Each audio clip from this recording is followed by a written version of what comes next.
कोइलर सामान धिया कुहू केली पापा से अरजी करस हे।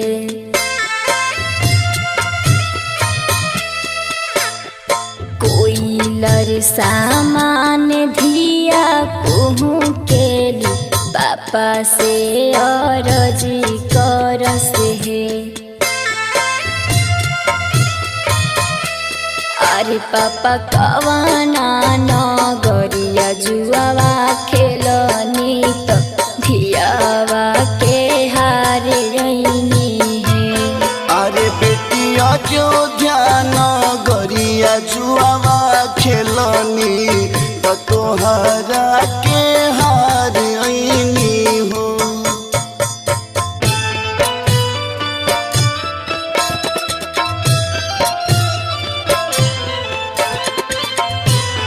Mixed by Tia Studio Ariraj.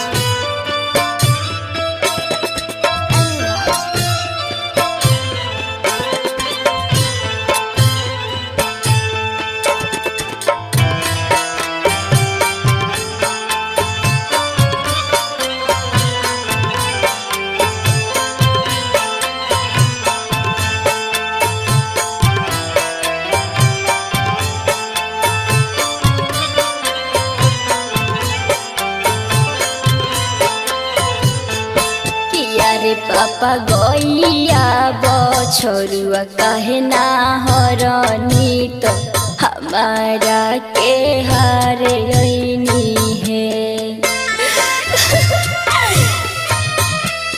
अरे बेटी गैया बछरुआ घर के लक्ष्मी तो तू बेटी पहुनावा रहलू हो। रे पापा बेटावा पतोहिया काहे ना हरनी की हमारा के हार रहीनी है। अरे बेटी बेटावा पतोहिया हमर आपन तू बेटी पहुनावा रहलू हो।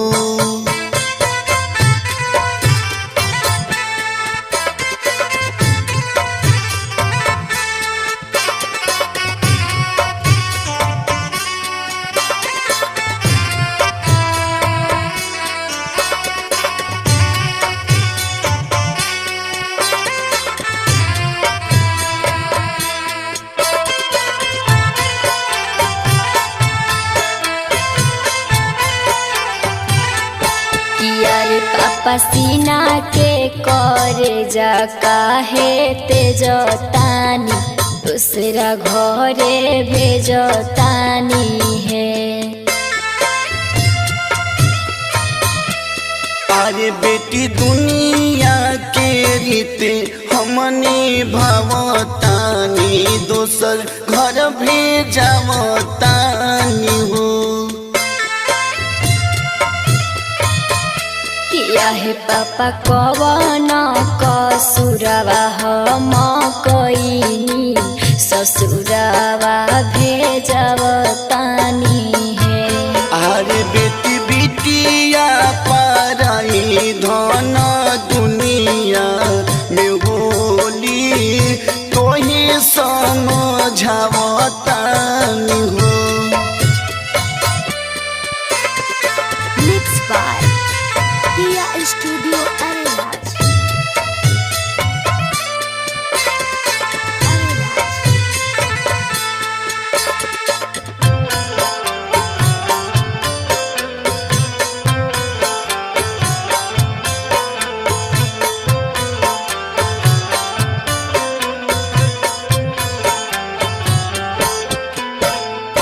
कोइलर सामान धिया कुहू केली पापा से अरजी करस हे।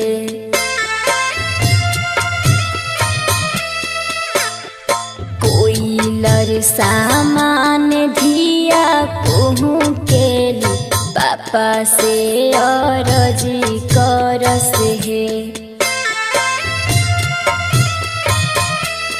अरे पापा कवना नगरिया जुआ